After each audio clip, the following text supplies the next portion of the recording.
right, these are the directions for your Unit 7 test.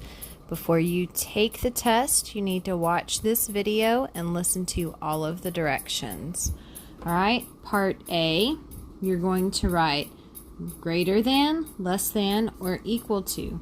If you come upon a problem like this, I would write above or below what 10 to the second power is. If you have a problem like this one, where you're adding negative numbers, I would write the answer to this problem above it or below it. Okay, I would do the same thing with this one. Do the same thing with these two exponents right here. Write the answer above it, below it, out to the side. Then you can compare your answers. All right, number 10. Some of the expressions below are not number sentences. Cross them out. Then circle the number sentences that are true. All right, so this is what I want you to do. Above your directions, I want you to write a number 1. If it's not a number sentence, I want you to cross them out. I want you to go through these 9 sets of numbers, okay? And if it's not a number sentence, cross it out. Then I want you to write a number 2 out to the side. After you do that, I want you to go back through the number sentences that you did not cross out. Circle the ones that are true. This means that you're going to have to work out some of these problems. All right? You will need some scratch paper to work out some problems. Okay, let's move on. Number 11. Draw a line from each story to the number model that matches. You have 2 stories and 4 number models. You're not going to use all of these, okay? You're only going to use 2. All right, let's look at the bottom. It says, insert parentheses when necessary to make the number sentences true. Because of the rules for order of operations, some of the problems might not need parentheses. Okay, here's the thing. You may add the parentheses to help you. I'm not going to take off points if you add them, even if they're not needed. Okay, you can write, please excuse my dear Aunt Sally, out to the side to help you remember.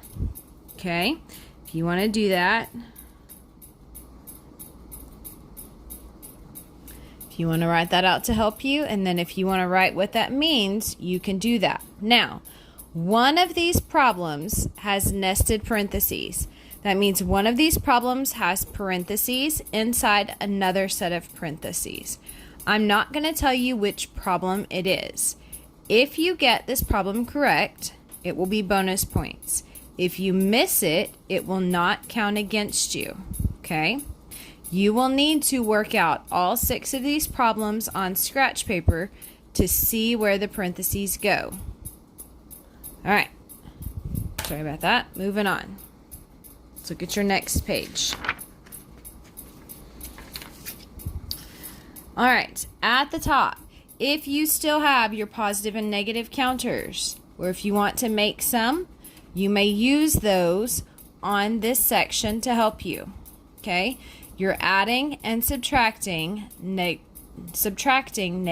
numbers and positive numbers, okay? Be careful with this one. After you fill in the blank, go back and check your problem to make sure that it equals 17. All right, moving on to number 26. Carrie is playing a game. She has 8 points in the hole, which means she has negative 8 points. Now that you know that, I want you to answer these 2 questions. Okay? All right, part B is what we talked about in the review yesterday. That looks like the pages in your math journal that we did. All right? If you have your positive and negative counters, you may use those to help you. If you want to draw pictures, you can do that. On some of these, you're going to have to anyway. So here's your jar that we're looking at.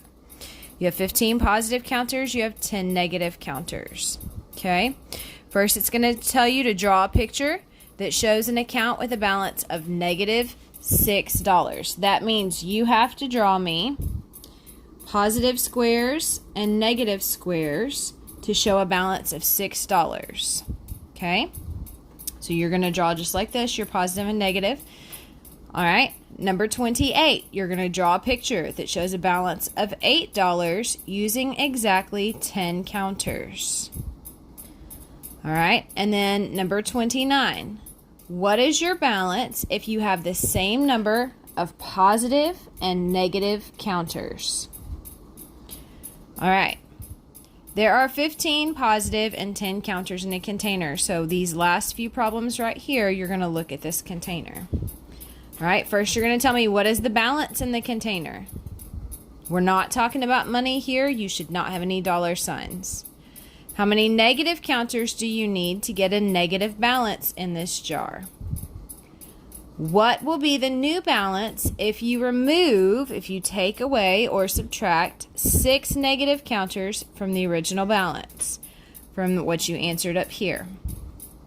And then what would be the new balance if you take away, subtract 7 negative counters from the balance in the container, or if you add 3 negative counters to the original balance? Okay, you may write out a number problem to help you if you want to do so, because it's basically just adding and subtracting negative numbers. All right, let's move on to your next page. All right, at the top on this box, it says write each number in standard notation and in number and word notation. So here's your number. You're going to write it in standard notation. You're going to write it in number and word notation. Be very careful. This last one has a decimal. We went over it yesterday on the review. All right, let's look at number 35. You have a line graph. Jean is going on a trip. This is one day that she traveled. She started at 9 a.m. and she traveled till 3 p.m. So it's the time of day. And this is your distance to the left in kilometers, okay? Listen very, very carefully to these questions. How many kilometers did Jean travel in the first hour of the trip? So from 9 to 10, how many kilometers did she travel? Listen very, very carefully to B. How far did Jean travel in all? This is one day. How far did she travel this one day? Okay, what was her total distance she traveled from 9 a.m. to 3 p.m.? So when she stopped at 3 p.m., how far had she traveled? Okay, all right, be very careful on that one. Make sure you have kilometers on A and B. You can just write KM like they abbreviated right here for kilometers. Now, your last question says use the following data to make a line graph. Just like on the review, they didn't give you a title here, so you don't have to have a title right here. It's okay this time. All right, so you're going to take this information and you're going to plot it and make a line graph for me. Okay? These are 5 different word study tests that were given, and these were the number of correct answers out of 20. All right? You can look up here at this one if you need to use it to help you. When you connect your dots, you must use a straight edge.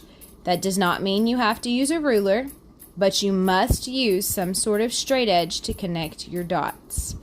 The lines must be straight. Do not just freehand the dots and connect them. You must use a straight edge. All right, let's look at your bonus question. All right, here's your open response question. Operations and the Classis Caves. Recently, archaeologists were studying cave art near the Classis River in South Africa.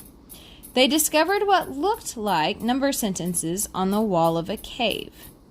The numbers were written with the same digits as ours, but the symbols showed that the operations were different. Several number sentences are listed below. Use these samples to relate our operation symbols with the symbols from the cave. All right, so here are your 3 number sentences. Okay, so this symbol right here is going to mean the same thing in this sentence and in this sentence. Okay, this teardrop symbol right here is going to mean the same thing in both of these sentences. All right, so here's your question. List what operation each Classis River symbol represents. Explain how you figured out the symbols and show all of your work. Listen carefully. This can be addition, subtraction, multiplication, division, exponents. I'm going to say it again. Addition, subtraction, multiplication, division, exponents. Each symbol stands for one of those things. Addition, subtraction, multiplication, division, and exponents. All right, and then I want you to write a number sentence, a true number sentence, using all of these symbols that you figured out at least one time in that number sentence. It has to be a true number sentence. It has to be answered correctly. All right, remember this is your bonus. You can try it. If you miss it, it's not a big deal, but I would like you to try it. When you finish your test, you need to upload it on Sycamore, and then you need to turn it in to me on Dropbox. Okay? You have until 12 o'clock to make sure that your test is turned in.